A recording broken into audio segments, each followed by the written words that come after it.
بلدية سيدي محمد الدكتور لطفي سلامي يتفضل تحت تحياتكم، وسيد علي بن سالم رئيس الجمعية. وأطلب من الفنانتين القديرتين يتفضلوا معي إلى المنصة، كل من السيدة بهية رشدي والسيدة فضيلة حشماوي تحت تحياتكم. دكتور أهلا وسهلا وشكرا لكم على هذه الالتفاتة الطيبة.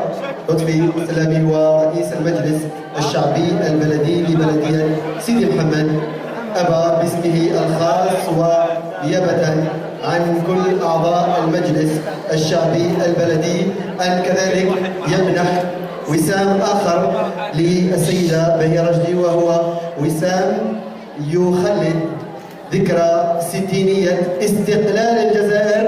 تحية للجزائر بلادنا الحبيبة.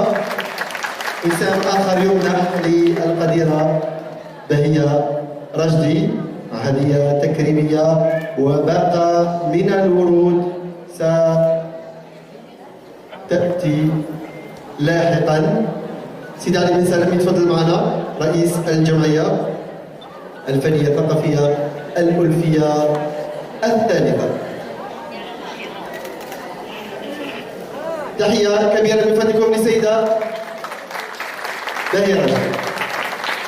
وسام آخر يخلد ذكرى ستينية الاستقلال يقدم للقديرة فضيلة حشماوي من المجلس الشعبي البلدي لبلدية سيدي محمد، يقدمها الدكتور لطفي سلامي رئيس البلدية بمبادرة والتفاتة طيبة تقديرا لعطاء الفنانتين كل من السيدة بهية رشدي والسيدة فضيلة حشماوي. وسام من بين أوسمة وأدرع ستضيفه الفنانتين إلى أكيد مختلف التكريمات المقدمة خلال مسيرة كل واحدة منهما، بالإضافة إلى باقة من الورود. سامية تساعدنا كلنا وصورة للذكرى مع السيد رئيس المجلس الشعبي البلدي لبلدية سيدي محمد ورئيس الجمعية الثقافية الألفية الثالثة. شكرا شكرا شكرا جزيلا لكم، وأكيد شكرا مرة أخرى للسيدة بهية رشدي وفضيلة حشماوي على كل ما تقدمونه للفن والثقافة في الجزائر.